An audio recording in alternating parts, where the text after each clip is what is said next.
Hey everyone, I'm back with another story for us today. Okay, our story today is going to be a fable. This is the word fable. Now, when we talk about fables, we are talking about stories that are fiction. They're made up, obviously, because you know what fiction means now. And fables are stories that always try to teach us a lesson. Okay, and oftentimes in fables, we'll have um, characters that are behaving like humans, and one of those characters, or both of them, or all of them, will learn something throughout the story and the problems that they face in the story.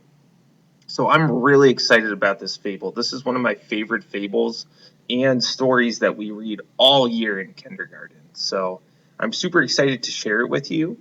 This is one of our stories that isn't in a book. It just has a few pictures. You'll notice the way this story looks from the other ones we've shared in the past few weeks. So just sit back, relax, and enjoy our story today. Okay, go ahead and check out our first picture for our fable.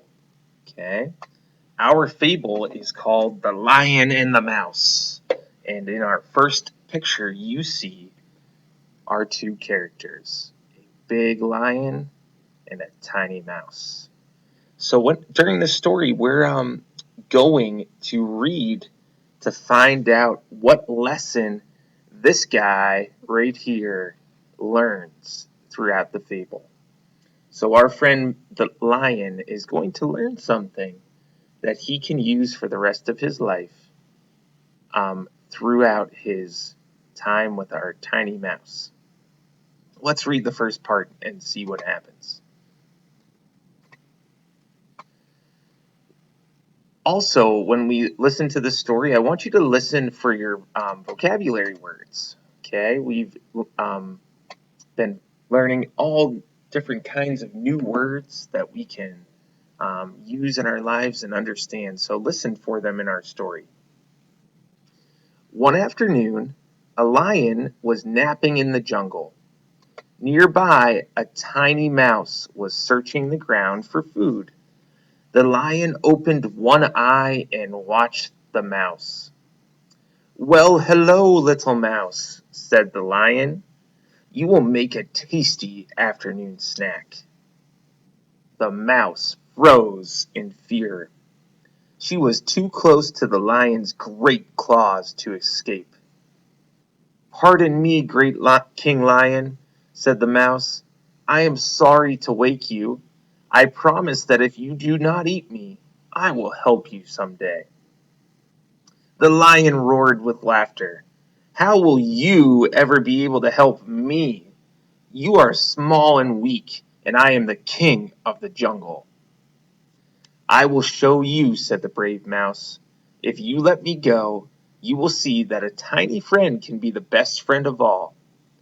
"I find that hard to believe," said the lion, "but I will let you go. You are a very lucky mouse today." And with that, the mouse hurried away.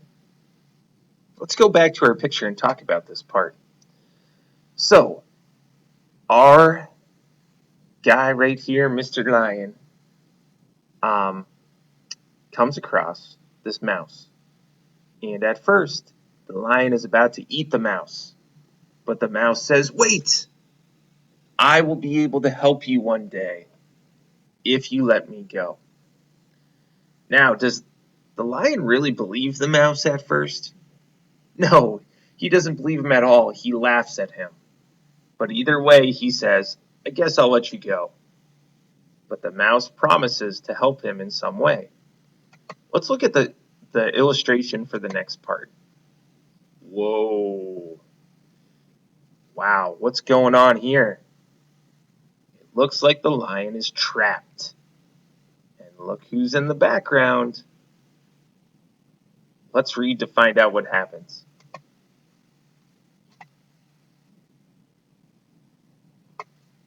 A few weeks later, the mouse was leaving her den when she heard the sound of a roaring lion. Something about the lion's roar made the mouse worry. She rushed toward the sound as fast as she could. From a safe spot behind a tree, the mouse peeked into the clearing and saw the lion who had spared her life. The lion was caught in a net. He was roaring with all his might and struggling to break free. The mouse ran into the clearing. "Great King Lion, what is the problem?" she asked. "I am caught in a trap," cried the lion. "I will never run free again." "I am your friend. Do you remember me?" said the mouse. "You spared my life, so now I will rescue you. I will help you solve your problem." Here's one of our vocabulary words, problem. And we keep seeing this other vocabulary word, friend, in our story. Okay? But let's think about this story right now. Let's try to think what's going to happen. Before we even read it, how do you think that the mouse will help this lion? What do you think the mouse could do to help free the lion from this net? Try to think about it in your head and try to guess. How could a mouse help the lion? Let's find out. Whatever he does, it looks like it works. Okay? On our next page with our illustration, we can see that the lion is free. Let's try to find out how the mouse did that.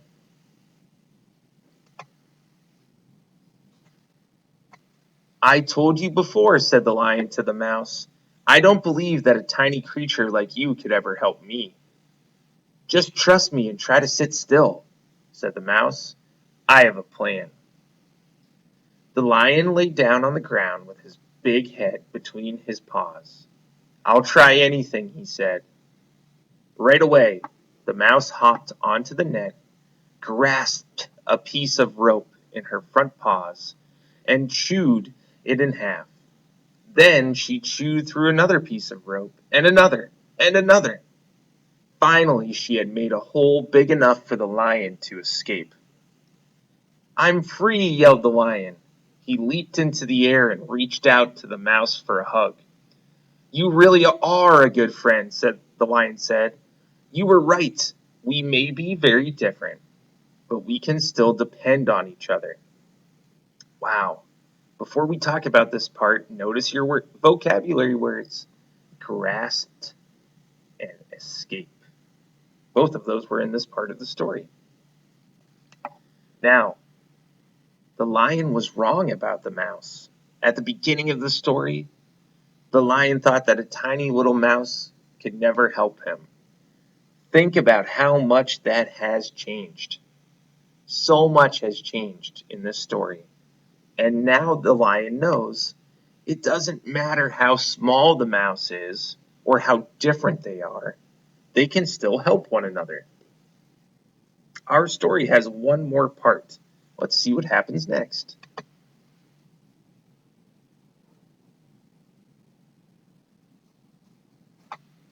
So when we look at our last picture, it looks like all is well.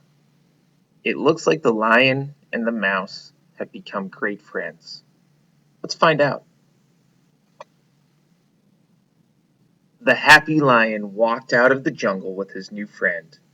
He even gave the tiny mouse a ride. They talked about all of their favorite things.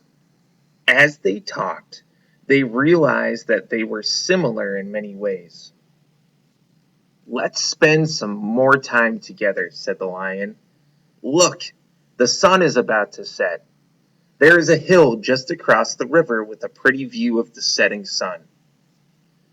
"I know that just the hill you are talking about," said the mouse. "I like to watch the sunset from that hill too."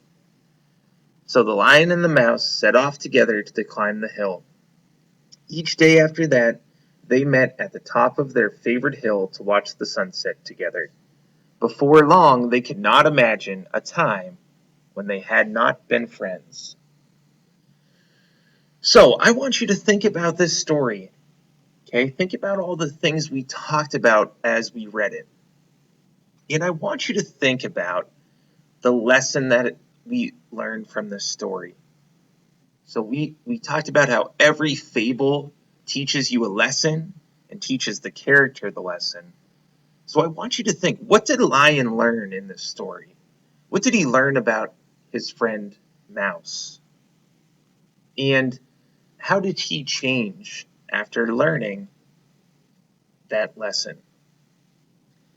So think about that as we finish up this story, and I'll have a little discussion for you so you can tell me that lesson and we can share it together. Thanks for listening. You did awesome.